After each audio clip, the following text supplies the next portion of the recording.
The art of the share market channel में आपका स्वागत है।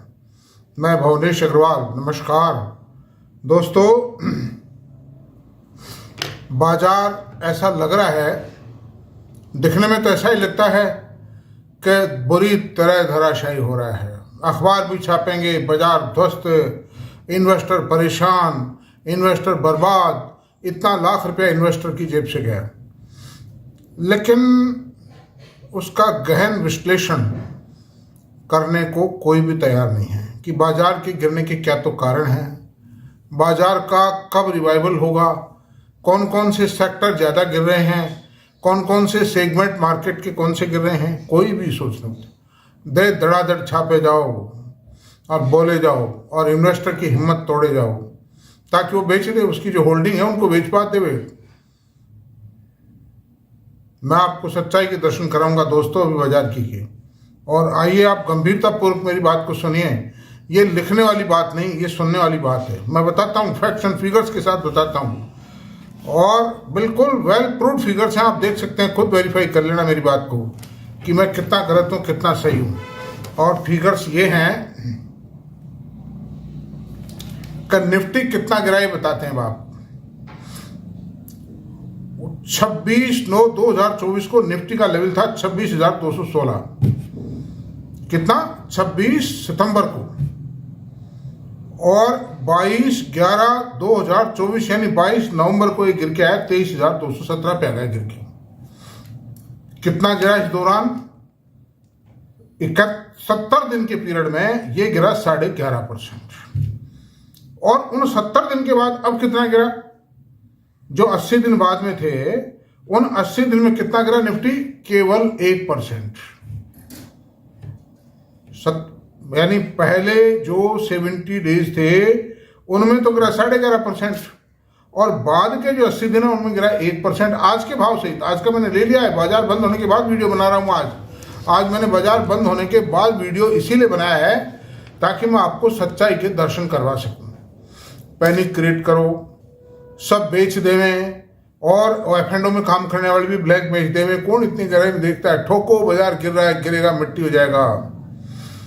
तो दिस इज द पोजीशन के बाद के 80 दिन में बाजार खाली एक, मतलब यानी आप देखिए कि 22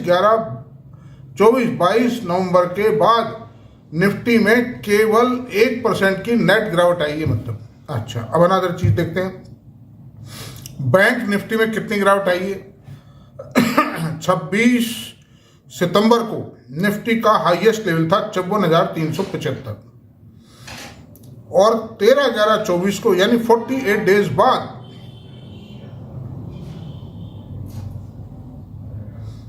48 डेज बाद दोस्तों 50,088 का लेवल आया। इन 48 डेज में कितना गिरा? 8.79% का डाउनफॉल आया। इसमें आ गए, एक झटके में आ गए। और अब जो है बाद के 90 दिन में यानी 13/11/24 के बाद में 11/2/24 को तक, आज का दिन शामिल कर लिया है मैंने, 90 डेज में कितना गिरा? 1.36% ओनली गिरावट आई है। ऊपर नीचे होता रहा, कभी गिर गया कभी चढ़ गया। 1.36% की गिरावट आई है। तो ये दोनों के दोनों जो इंडेक्सेज है क्या कहते हैं कि गिरावट जितनी आनी थी आली। अब तो एक नॉर्मल आदमी का माल पीने के लिए, जो छोटे इन्वेस्टर हैं, मान लो HDFC बैंक है, ICICI बैंक है, इन्फोसिस है, TCS है, अल्ट्राटेक सीमेंट है, मारुति है, बढ़िया बढ़िया शेयरों को घबरा के बेच देंगे। यार एक बार बेच लो, मतलब बाद में फिर कवर कर लेंगे इनको, बाद में देखी जाएगी। एक बार तो गिर रहा है बाजार बुरी तरह, पता नहीं कल को क्या हो, और अपने को पैसे की जरूरत भी है। मैं आपसे बता रहा हूं, इन दोनों इंडेक्सेस में जो गिरावट आनी थी आली है। और कारण क्या है? आगे गिरावट नहीं आने के और बाजार के बने रहने के, बाजार में दोबारा से तेजी शुरू होने के जो कारण है वो बताऊंगा। आप सुनना, पूरा वीडियो सुने आप मेरा, मतलब I will let you know the entire reasons. बाजार के मैनिपुलेशंस को जो समझ गया वो तिर गया, बाकी नहीं समझा ऊपरी जमानी जमा खर्च में चलता रहा, वो बर्बाद हो जाएगा। अब आप सुनिए, मिड कैप इंडेक्स की बात बताता हूँ। मिड कैप इंडेक्स 25/9/24 को यानी 25 सितंबर 2024 को इसका हाईएस्ट लेवल था 60,645 और 13 नवंबर 2024 को 62 दिन के बाद में इसका लेवल आ गया 53,800। गिरा कितना? 62 दिन की अवधि थी, 11.27% गिरा। और उस दिन के बाद से आज तक मिड कैप को कहते हैं बहुत कमजोर है साहब, अरे साहब ये तो बेच दो बर्बाद हो जाएंगे। अच्छा सुनिए अब आप, 11/2/25 यानी आज के दिन तक कितने दिन हो गए? ये दिन हो गए करीब, आप मान लीजिए करीब 60 डेज हो गए, तो 3 महीने हो गए क्या? 12 1 2 3 महीने हो गए, 90 डेज हो गए। 90 डेज में गिरा 3.5%, जबकि मिड कैप को कहते हैं पानी दे गई। अरे भाई कंपनी है, उनमें भी 50 60 70 हज़ार करोड़ के मार्केट कैपिटलाइजेशन है, कैसे मिट्टी हो जाएगा? 5,000 7,000 करोड़ का मार्केट कैप एक शेयर का घट जाएगा, और क्या होगा मतलब? तो उनमें सारी कंपनियां अच्छी नहीं, मैं ये नहीं कहता हूँ सारा मिड कैप अच्छा है। Few companies which are very strong in nature, very strong brand है, मॉडल है, मैनेजमेंट है, टेक्नोलॉजी है। तो 90 दिन के अंदर तो गिरा 3.5%, और फर्स्ट 62 डेज में गिरा 11.27%। तो ये शो करता है कि ऑपरेटर्स खाली झटका दिखा रहे हैं, वास्तव में बाजार गिर नहीं रहा है। क्यों? कोई कारण नहीं गिरने के। खूब हमने मंथन कर लिया है, खूब बातचीत कर ली है, खूब सोच लिया है, खूब पढ़ लिया है, लिख लिया है। 42 साल का अनुभव है, मैंने कई मंदियां आती देखी हैं। जो मंदी आनी होती है शुरू के 10-20 दिन में बाजार धराशायी हो जाता है। बाकी अब कोई ज्यादा मंदी नहीं आनी है, मैं आपसे बता दूं। आप कहीं घबरा करके अच्छे शेयरों को मत बेचिए। पुराने जो घटिया शेयर हैं उनमें तो किसी वक्त में उनके फेवर में नहीं, उनको बेच डालिए, प्रॉफिट बुक कर लीजिए। थोड़ा बहुत घाटा हो रहा है तो बेच लीजिए, क्योंकि आपको अच्छे शेयरों को खरीदने का अवसर मिलेगा। ये बेचने का नहीं है, ये धीरे धीरे अच्छे क्वालिटी के शेयर्स को अक्यूमुलेट करने की अपॉर्चुनिटी है। It's a opportunity to accumulate the golden shares. अच्छा, अब आप चलते हैं निफ्टी नेक्स्ट 50। निफ्टी नेक्स्ट 50 की बात बताते हैं हम आपको। 26 सितंबर को वो करीब सितंबर के महीने में हाईएस्ट लेवल थे। किसी का 2 दिन आगे था, किसी इंडेक्स का 2 दिन पीछे था। 77,095 का लेवल था निफ्टी नेक्स्ट 50 का। 26 सितंबर को 77,095 का हाईएस्ट लेवल था। फिर 55 दिन बाद में इसका लेवल आया 66,765, यानी कितने परसेंट कमी आई? 8.66%, 8.66% आई। और बाद में कितनी आई? बाद के दिन कितने मैं आपसे बताऊं, वो करीब 80 डेज का टाइम है, यानी फर्स्ट 55 डेज में तो गिरा कितना?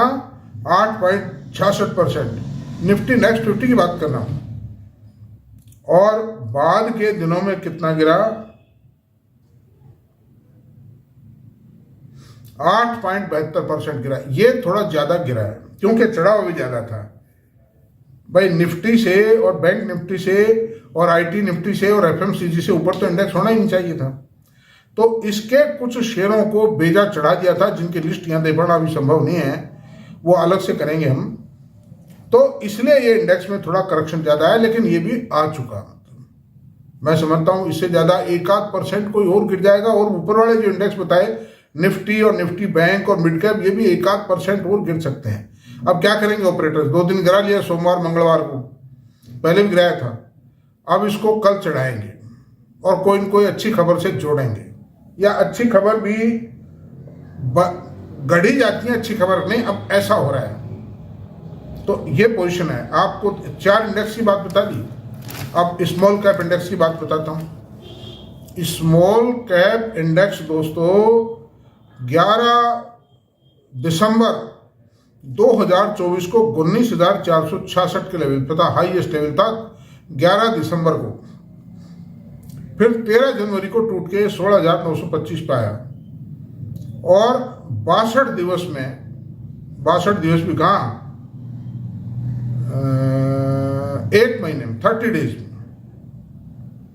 30 डेज के अंदर अंदर ही इसमें 13% की गिरावट आई। There was a crash of 13% within 30 days in small cap index.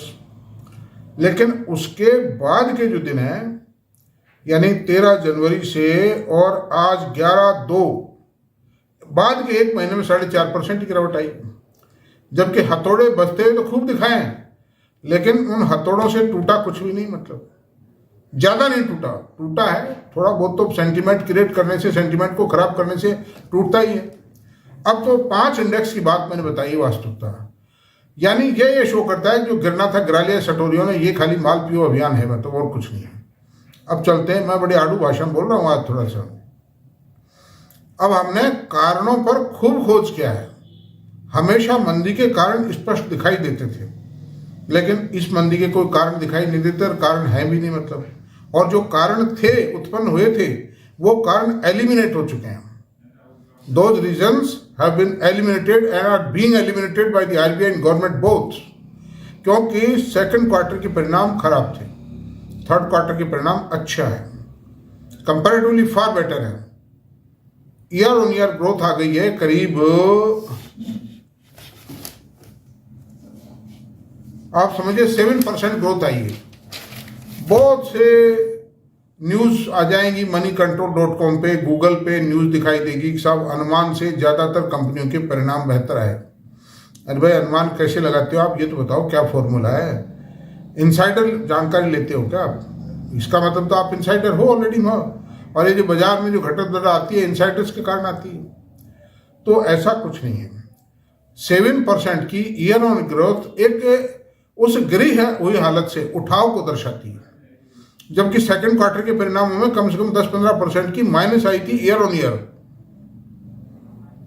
तो अब ऐसी सूरत में मुझे नहीं लगता, बाजार पहला पॉइंट यह है कि सेकंड क्वार्टर के परिणाम अच्छे आए, और वो उसके कारण आए सुधारों के संकेत, सुधार के संकेत स्पष्ट दिखाई देते हैं। संकेत मैं बताता हूं आपको क्या है। ब्याज की दरों में आरबीआई ने कटौती कर दी 0.25, ये थर्ड क्वार्टर के दौरान नहीं की थी, उसका इफेक्ट अब आएगा मार्च क्वार्टर में। आरबीआई ने सीआरआर कम कर दिया था थर्ड क्वार्टर के दौरान ही 0.5 से, उसके कारण करीब 1.25 लाख करोड़ की लिक्विडिटी बढ़ गई थी। और ब्याज के दरों में यह है कि कॉस्ट ऑफ इंटरेस्ट रिड्यूस्ड। कंपनियों के परिणाम थर्ड क्वार्टर, वो मैंने बताई दी आपको। इन्फ्लेशन में कमी, इन्फ्लेशन जो बढ़ने लगा था वो वापस रिवर्स गियर में आ गया, वो गिर गया। इन्फ्लेशन 5.25% है। ऑटो सेल की अच्छी मतलब बढ़त आई है, दिसंबर फिगर भी अच्छा आए थे, जनवरी फिगर अच्छा है, फरवरी फिगर अच्छा है, कोई भी माइनस पॉइंट विजिबल नहीं है। फिजिकल डेफिशिएंट अंडर कंट्रोल है, फर्दर टैक्सेस लगने की कोई संभावना नहीं है। बजट में कर रियायतें देना, 12 लाख करोड़ का इनकम टैक्स छूट दिए, जिससे बाजारों में लिक्विडिटी आएगी अप्रैल से, भयंकर जबरदस्त लिक्विडिटी बढ़ती चली जाएगी, और इससे rural and urban both demand will be revived. Crop अच्छी आ रही है, rabi crop is coming far better, historical crop है। उसका परिणाम यह है कि गाँव में पैसा बढ़ेगा, रूरल सेक्टर में, एग्रीकल्चरिस्ट गाँव में रहते हैं, वो बढ़ेगा। परिणाम स्वरूप का rural demand will spurt, cement की डिमांड बढ़ेगी, ट्रैक्टर बिकेंगे, कपड़ा बिकेगा, बर्तन बिकेंगे, मकान बनेंगे, टाइल बिकेंगी, सैनिटरी गुड्स बिकेगा, स्कूटर बिकेंगे, मोटरसाइकिलें बिकेंगी, और एफएमसीजी कंपनियों को फायदा होगा। ये साबुन तेल भी कम से कम आदमी जब नहाता धोता आराम से है, मतलब पैसा होता है तो जेब में बढ़िया साबुन काम में लेता है। या तो लाइफ बॉय से नहाएगा, या फिर बढ़िया होगा तो लक्स या सैंडल्स, या फिर मतलब आपसे उससे मोती सोप से नहाएगा, या डव से नहाएगा। शैम्पू भी लगा सकता है, कभी कभी तो यार शैम्पू भी लगा लो, क्या बुराई है, ठीक है ना। अब बजट में कर रियायतें देना, इंफ्रा एक्सपेंडिचर को बजट में यथावत रखा है, और 1.5 लाख करोड़ रुपया स्टेट गवर्नमेंट्स को बिना ब्याज के लिए 50 साल के देने का प्रावधान रखा है। तो ये पैसा स्टेट गवर्नमेंट कब छोड़ने वाली, ले ही लेंगी, कोई न कोई प्लान बना के वो पैसा खर्च होगा। अच्छा, तो ये कहना भी गलत है कि साहब इंफ्रा के लिए बजट प्रोविजन नहीं बढ़ाया। अच्छा, अब चलते हैं यूएस बेटर क्रॉप की बात आ गई। सीमेंट का कंपनियों के जो परिणाम आए थर्ड क्वार्टर में, जितने खराब परिणाम आने की संभावना थी उतने खराब नहीं आए। एक मीडियम लेवल रिजल्ट आए, ठीक ठाक है वो रिजल्ट, और उससे आशा है कि अब फोर्थ क्वार्टर के result will be far better. अब चलते हैं यूएस की पोजीशन पे। यूएस ने जो अभी भारत पर कल से पहले तो कोई फिजिकल मतलब लेवीज लगाई नहीं थी, मतलब कोई इंपोर्ट के ऊपर किसी प्रकार की कोई कस्टम ड्यूटी भारत के पे यथावत थी स्थिति। कल उन्होंने स्टील और एल्युमिनियम पर 25% वर्ल्ड ओवर की कंट्रीज पर लगा दिया। जो भी देश अमेरिका को स्टील और एल्युमिनियम भेजेगा बेचेगा, उस पर अमेरिका 25% ड्यूटी चार्ज करेगा। कर लो, ठीक है, उनको भी तो परेशानी है। लेकिन भारत से कोई स्टील का और एल्युमिनियम का एक्सपोर्ट होता ही नहीं। खास मुश्किल से $2-2.5 बिलियन का एक्सपोर्ट होता है। 20,000 करोड़ का कोई खास बात नहीं रखता है, कोई विशेष बात नहीं। क्या फर्क पड़ता है, और दूसरी कंट्रीज को भेज देंगे मान लीजिए, और दूसरे जो सेक्टर्स है उन पर तो कोई प्रभाव नहीं पड़ेगा ना। एल्युमिनियम का और स्टील का तो भारत मतलब नेट इंपोर्टर है। India is net importer of both these items. Copper भी इंपोर्ट करता है। तो ऐसा कुछ भी नहीं है कि कोई पहाड़ टूट पड़े हैं। और अमेरिका को बहुत कुछ सोचना पड़ेगा। मोदी जी कल अमेरिका पहुंच रहे हैं, ट्रम्प साहब से बातचीत होगी, द्विपक्षीय बातचीत होगी, और सभी चीज़ों पर अगर वो इंपोर्ट लगा देंगे उनका क्या हाल होगा। मतलब अमेरिका के लोग पत्थर नहीं फेंकेंगे क्या सरकार पर? क्या हालत होगा? आम आदमी का जीना मुश्किल हो जाएगा, इन्फ्लेशन बढ़ जाएगा, और उस इन्फ्लेशन को वो ये फिजिकल डेफिसिट को बढ़ा करके जो किया जा रहा है उससे परमानेंट इन्फ्लेशन आएगा। वो आरबीआई की, वहाँ का जो फेड बैंक है, वो चाहे कितना ही ब्याज बढ़ा दे, वो कंट्रोल में नहीं आएगा। मार्क्स तो आप नीचे कैसे ला सकते हो उस प्राइस को? एक तरफ तो डिमांड को आप रिड्यूस करके कंट्री को बर्बाद करोगे क्या? कंजम्पशन घट जाएगा अमेरिका का, then America will be ruined. मतलब तो अंडर दीज सर्कमस्टेंसेस ये जो सब नाटकबाजी है बाजार में, इन चीज़ों से थोड़ा समझ। मैं ये नहीं कहता कि आप खरीदिए, अंधाधुंध खरीदना, कड़ी नज़र रखिए और बढ़िया क्वालिटी के शेयरों को मत बेचिए।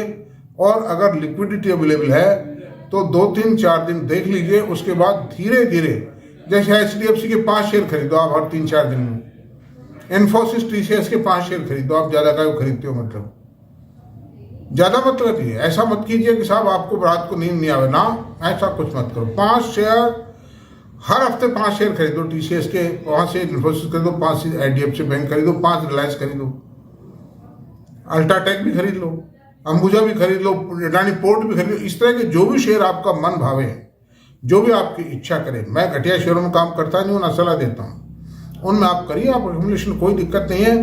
तो दोस्तों घबराने की जरूरत नहीं है, कोई बहुत बड़ी मंदी आने वाली नहीं है। बाजार बहुत शीघ्र मतलब करवट बदलेगा। ये फरवरी का महीना चल रहा है, फरवरी का एंड आते आते मैं समझता हूँ करवट बदल लेगा, या मार्च के 1st-2nd वीक तक बदल लेगा। अब उसमें मार्च में ही कहेंगे कि साहब टैक्सेस का पेमेंट करना पड़ता है, गवर्नमेंट को एडवांस टैक्सेस देने पड़ते हैं, प्रॉफिट लॉस का एडजस्टमेंट करते हैं शेयर बाजार में, इसलिए कोई खास बात नहीं है, चलते रहते हैं इस। बाकी आप घबराएं नहीं, बस मेरा मतलब ये, यहाँ कहीं आदमी की घटिया शेयर है तो घबराना पड़ेगा आपको। अगर रेल विकास निगम है, you have to take botheration, आपको नींद आराम होगी रात को। हिंदुस्तान कंस्ट्रक्शन है, पटेल इंजीनियरिंग है, और साहब आपके ये जो है आपके NHPC है, ये रिलायंस पावर है, इस तरह के IDBI बैंक है, PSU बैंक्स हैं, इनसे मैं दूर रहता हूँ। देखिए कोई भी कितना भी प्यार करे, बाकी मेरी राय नहीं है कि इन बैंकों के अंदर काम, ये देश की पूंजी है, मैं ये नहीं कहता हूँ, बहुत अच्छी कंपनियां हैं, लेकिन इन्वेस्टर को इन कंपनियों से कोई आशा नहीं करनी चाहिए। देश सेवा कर रही है, सरकार ने प्रमोट किया है, भारत सरकार के संस्थान है, बहुत बड़े बड़े हैं, बहुत अच्छे हैं, लेकिन शेयर बाजार पॉइंट ऑफ व्यू से देखना में इनमें कुछ भी नहीं है। तो दोस्तों जो भी घटिया शेयर है उनसे बच के रहें, बल्कि उनमें प्रॉफिट बुक करें। प्रॉफिट घट भी गया है तो भी आप लिक्विडेट कर लें आप उनको, क्योंकि इन शेयरों में जो खेला होता है 10-20 साल में एक बार होता है। स्टील अथॉरिटी की जो प्राइसेस थी वो सन 2007 में 274 पर थी, वो दरें आज तक नहीं आई हैं, जबकि स्टील अथॉरिटी ने कैपेसिटी डबल कर दी। स्टील अथॉरिटी की जो सेलिंग प्राइसेस थी माल की, स्टील की प्राइसेस डबल हो गई, बट और पूंजी इक्विटी मतलब पेड अप कैपिटल उतनी है, आज भी 4000 करोड़ है, लेकिन वो जो 274 करोड़ की प्राइसेस थी, 274 रुपये की प्राइसेस थी, वो आज तक नहीं आई। तो मेरा यही कहना है कि इन शेयरों में ये महाकुंभ है, ये भी जैसे महाकुंभ 144 साल में लगा है, उसी प्रकार से ये शेयर बाजार भी महाकुंभ है। इसमें जो घटिया शेयर है उनमें 10-20 साल में एक बार तेजी आती है।